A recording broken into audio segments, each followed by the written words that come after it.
Alors, allons voir Visim. Visim, c'est le cœur des activités de Nominis.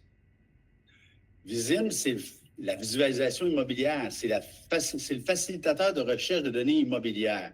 Alors, par exemple, tu peux chercher un juriste, tu peux chercher un nom de parti ou un numéro de NEC, tu peux chercher un numéro de lot, tu peux chercher une adresse de désignation, tu peux chercher un numéro d'inscription du registre foncier, ou tu peux chercher partout.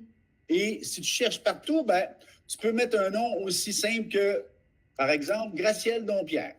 Alors, on veut voir Gracielle Dompierre.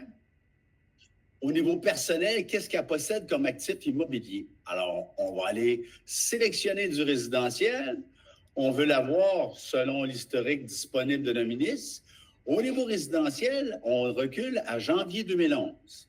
Et là, Gracielle Dompierre, on va aller la voir dans son territoire. C'est une personne avec qui je travaille et je sais qu'elle a enregistré, je pense qu'elle a des actifs immobiliers dans la région des Laurentides. Et là, je veux voir ses actifs en tant que financement et en tant qu'achat ou vente, par exemple. Alors, je fais ma recherche et je découvre automatiquement Gracielle Dompierre, qui a un financement qui date du 3 mai 2022 dans la circonscription de Terrebonne, une hypothèque résidentielle avec la Banque Royale, pour laquelle je peux commander l'acte ou la télécharger si elle est déjà disponible, comme c'est le cas ici. Alors, auparavant, on voit que ça a été effectivement dans la circonscription de Terrebonne, effectué par le juriste Yannick Demers. C'est un financement entre la Banque Royale et Gracielle Dompierre. Ah, regardons ça, elle n'est pas seule sur ce financement-là.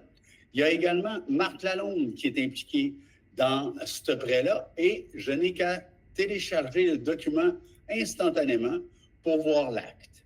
Et là, j'ai accès à l'acte de prêt automatiquement qui a été inscrit au registre foncier et qui a été dûment autorisé, publié par la Banque Royale, les parties impliquées et le notaire dans la transaction.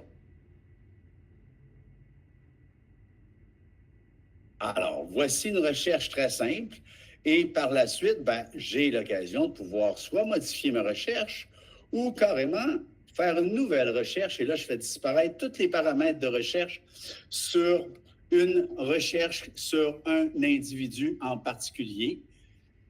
À partir de là, j'ai fait ma recherche sur mon individu. Je peux passer à une deuxième recherche. Merci.